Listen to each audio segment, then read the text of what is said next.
Magpapasalamat ako sa inyong lahat. Lalong-lalo na sa mga staff at sa mga empleyado ng Department of Agrarian Reform. Alam ko, hindi naman nangyari ito.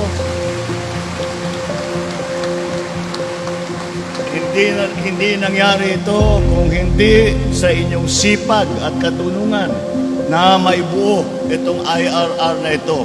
At ako'y nagpapasalamat sa inyong lahat, sa lahat ng kasama natin upang mabuo natin ang IRR ng New Emancipation Law. Nagpapasalamat ako. Ito na yata ang pinakamagandang birthday gift na natanggap ko sa buong buhay. Maraming salamat.